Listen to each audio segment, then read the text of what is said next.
welcome back to our channel. Whew.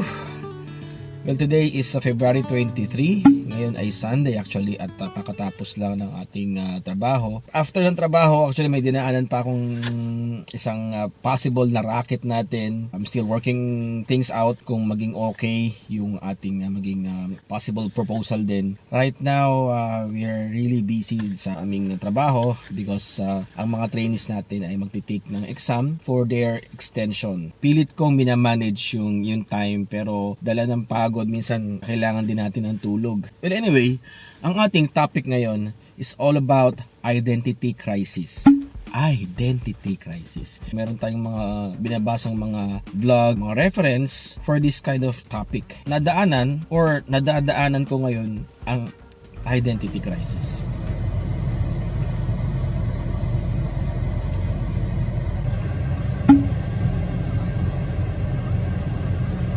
Sobrang lamig ngayon dito sa Japan and dito sa Toyohashi. Actually it's 3 degrees tayo ngayon, kaya medyo balot tayo ngayon. Tayo ay pupunta dito sa Yamanaka. Tayo ay mag-grocery at bukod sa Yamanaka, punta tayo dito sa DCM or sa Kama para bumili din ng mga iba pang mga kailangan natin sa bahay. And talagang napakataas ng bilihin. Grabe, taas ng bilihin ngayon dito sa Japan. Hindi mo alam kung paano mo iba-budget yung isang buwan allotted for foods and drinks. Okay, so sa ating vlog ngayon, would like to suggest some positive mindset about having identity crisis. Ito ay based sa aking experience. So, our source is our experience. Meron tayong 5 points na gustong i-share about my experience, paano natin na-handle ang ganitong mga crisis, particularly identity crisis. Ang lakas ng hangin. Ganap ako ng mga kailangan kong gamitin sa music. Galing na ako sa Toyohashi, sa mga recycle shops. And ngayon, nandito tayo ngayon sa Heart of Toyokawa. Dumayo pa ako ng Toyokawa para lang dito sa Heart of na to. Learn to trash negative thoughts. Alisin natin yung mga negativities, yung mga nega vibes, yung mga nega virus na tinatawag natin.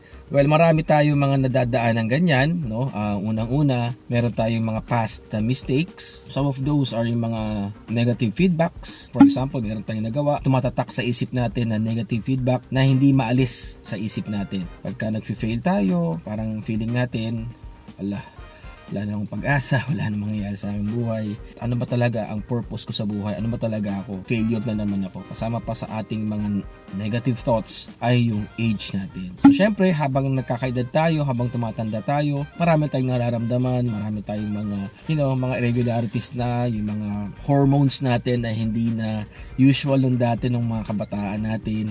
Meron mga tumutubo, na hindi mo maintindihan, tumataba tayo, diba, nagkakaroon ng wrinkles.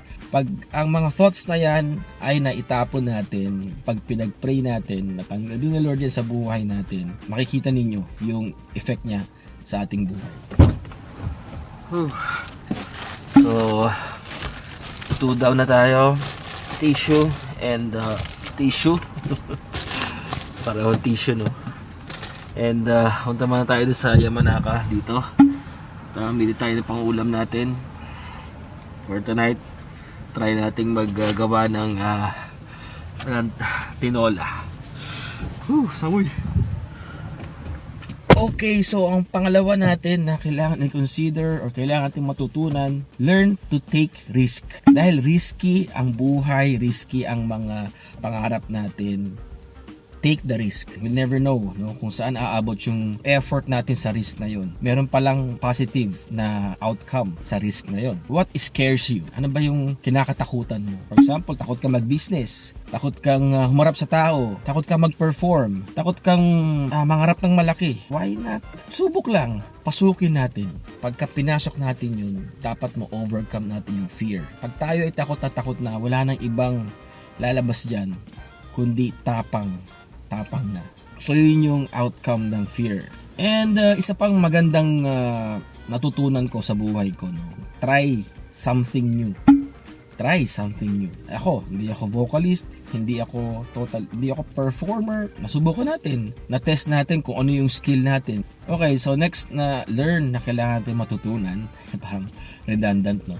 Kailangan natin matutunan, we need to learn to maximize our resources. Learn to maximize our resources. Ngayon, kapag limited lang yung resources natin, try mong maging creative. Malay natin from that creativity, mas mabuboost natin yung kakayahan natin na magamit yun. Yung meron palang, kahit na limited ka lang yung power mo, limited lang yung mga gamit mo, limited lang yung skills mo. Pag i-maximize natin yon, merong possible na outcome. Kailangan natin mag-improvise out of that limited resources. And possible din na gawin natin yung pagmumultitask. Yun ang kailangan natin. Lalo na kapag tayo ay nag-iisa. Wala tayong katuwang, wala tayong kasamang possible na tumulong.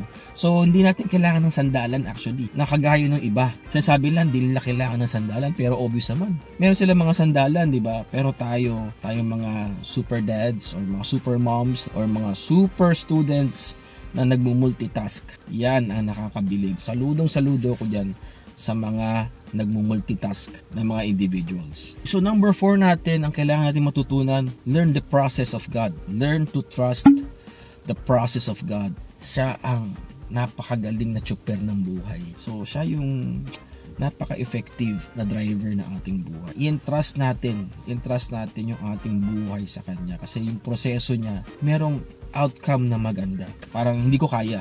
Pero sabi ni Lord, push mo lang, may mangyayari. Actually, marami ng beses sa akin nangyari yan. Magda-doubt ako minsan, pero dahil nagtatrust ako sa process ni God, na-overcome ko yun. At meron nangyayari magandang result.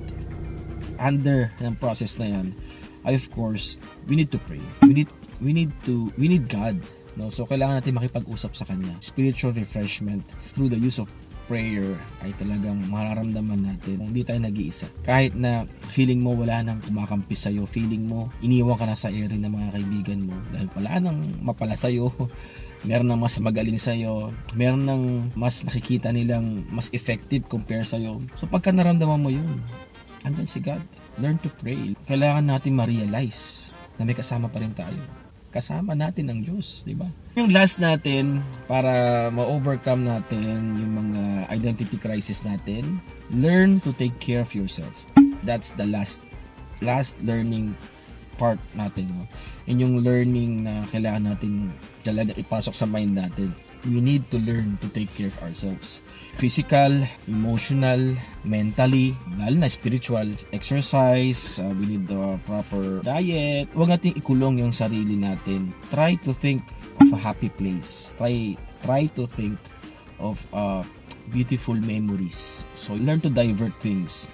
So, through music, so maganda kung meron kang instruments, matuto ka mag-gitara or mag-piano, makakatulong sa atin, sa ating emotional. And sa spiritual naman, kahit man lang sa isang buwan, ay matutunan nating magsimba. Matutunan natin or maglaan tayo ng time kay God. Maganda kung 4 times a week, syempre every Sunday, nandoon ka, i-focus natin yung mga mata natin kay Lord.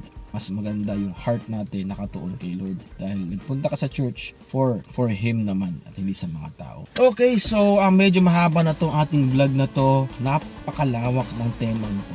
Napakalawak ng theme na to. Someday we will tackle further yung mga iba pang connected dito sa identity crisis. And I hope na may natutunan tayo and may nakuha tayong aral doon sa mga nasabi ko sa inyo. Well, thank you for watching. Thank you for viewing our vlog sa ating episode ngayon. At kung ikaw na hindi pa nakasubscribe sa aming channel, i-click mo na yung button dyan sa baba. Mag-subscribe, i-click mo na ang bell button para ma-notify kayo sa lahat ng aming mga updates and uploads. Tayo magpapaalam na.